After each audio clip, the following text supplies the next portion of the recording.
So traders, markets have closed for the week. Let's have a bit of a recap across all the markets, what has actually happened and what I'm actually seeing moving forward. Let's get straight into it. Don't place a trade based on what you're seeing in this video because there is no guarantees of making a profit in the market. It takes you a long time to become a good trader. So this video here is just to educate you to become a much better trader. Alrighty traders, make sure you grab that trading course that I'm giving away for free.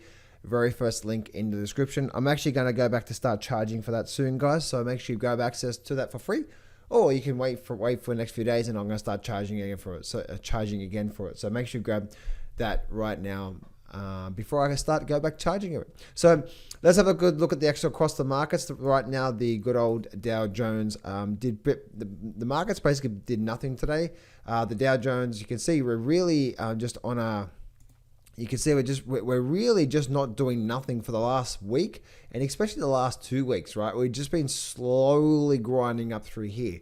And one of the themes that I've been saying is that this is a very dangerous time to be trying to go long the markets on the Dow Jones, is because we're very slowly going up, right? And all it takes is one thing to trigger. If you saw the futures markets at the start of the futures markets at the start of the market open, you see the futures markets actually had a pretty big drop.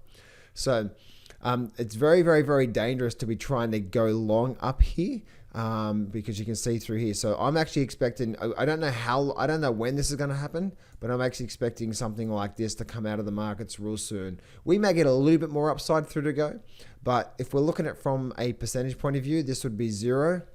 And up here would be 100, as in like when the moves go into bend, this would be 0, this would be 100.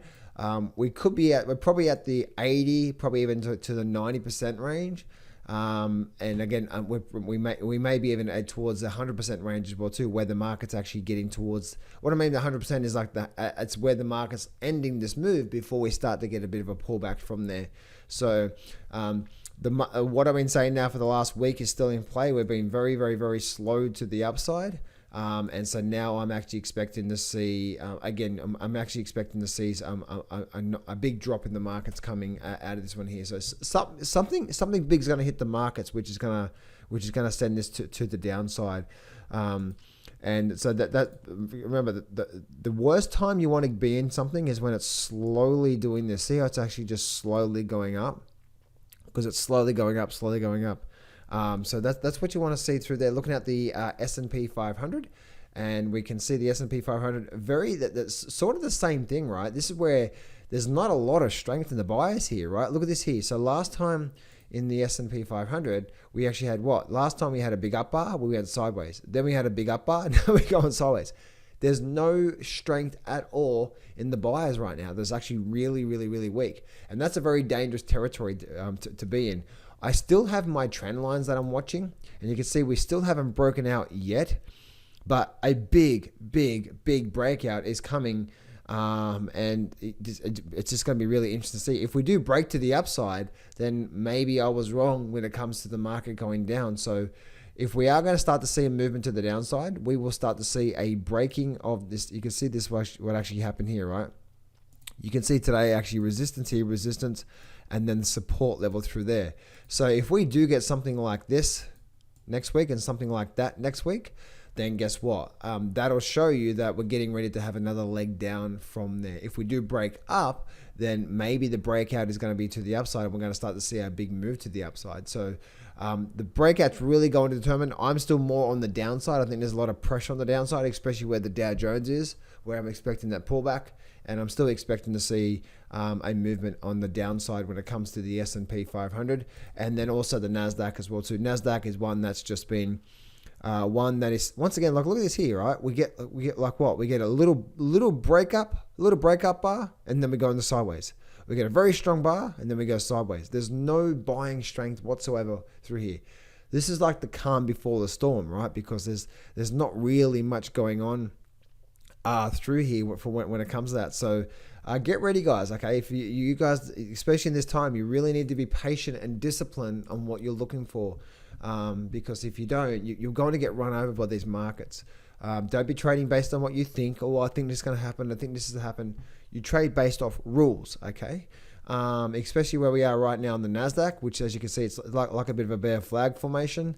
Obviously, this can break to the upside and we can go for a big move, but this is very, very, very dangerous because we're probably on the verge of having a really big move soon, and I'm probably seeing more downside to come out of the Nasdaq. But again, you can see the last few weeks, I've been very bearish, but the market's just done nothing from here, and I still am on that side. The market's just still developing this pullback through here before we actually get the breakout from there. Let's go have a look at the gold market today, and we can see gold pretty much a nothing day with gold, but we're now starting to develop a really good, strong sort of bottoming formation where we have this sort of high low through here. We had this false breakout, the market broke up, higher low, and that's where we are right now. A bit of a nothing day across the gold market, but when we actually look at the overall big picture on gold, as you can see that this whole thing through here was indeed one big false breakout, as you can see, and then now look what's happened. Now we're back above this, and we're at this level here right now. So my target now is all-time new highs for when it comes to gold. Now I don't expect it to go straight up there. Like, we could even pull back next week, guys, like something like this, right? And then maybe start to make a move or something like that. But I am very long-term bullish on gold myself, right? Especially right now with this pattern here. Massive probability we're going to get back to the top up there somewhere. So that's what I'm watching for when it comes to gold. Silver actually had quite a nice move today as well too, right? Look, silver's actually starting to capture that bid. Really nice. You can actually also see that silver actually had this overall level of support and resistance lines. Let's go back to that 1 year chart. That support has now become resistance, and now we're starting to develop quite a nice leg to the upside, as you can see through there. So that'll be, again, developing a really nice sort of leg to the upside from there. Support, this resistance level here, resistance becomes support, and now we're squeezing up. There's starting to become a lot of bid into the metals and the miners, and as I've said a few times, guys, that I believe that the thing that hasn't bubbled yet is going to bubble again, right? So metals and the mining sector have been absolutely just crushed for the last 10 years, and they've been the unloved child, so to speak. And as you guys know, that if you have more than a 5 in front of your name, meaning you're more than 50 years of age, then you would know that everything goes in cycles, right? So there's going to come a point in time where everyone's going to be talking about gold and silver again. And so now is the perfect time to be looking to get into these markets. And when that does happen, which it may be 2, 3, 4 years, we never know when that mania is going to happen. That's when I see through that there. But as you can see, really nice support and resistance following through, and then now we're actually breaking up with silver. So really nice follow through on the silver market through there. If I look at my moving averages as well, right, here we go, this one right here, right? If I look at my moving averages, as you can see, really nice also moving average trending up as well too. Nice little breakaway, and silver's actually had quite a nice movement to the upside. So very nice way when it comes to the good old silver market through there. And then now let's look at the actual mining sector right now. Mining sector starting to capture a bit of a bid as well too. We did actually have that little support and resistance level through there. We're starting to capture a bit of a bid right now. Again, we're still not out of the woodworks with the mining sector. I'm very bullish the mining sector, but this actually could be the start of something quite big out of it there. So that's the GDX there. We are at this level of resistance where we are right now. So that's a fair level of resistance through there. If I actually look at that weekly chart, there could be something going on. So we have that level through there. And is that level through there? So that actually could be something there, right? So we have that level through there, and then we have this level through here, and this whole thing could just be one big false breakout. And if that's the case, if this is a false breakout of this channel here, then there's actually a really high probability. Is actually what these tend to do is that when the false breakout happens of the channel, and then we get back in, we tend to actually run to the other side of the channel. So maybe the GDX is actually going to start to have quite a nice move from there.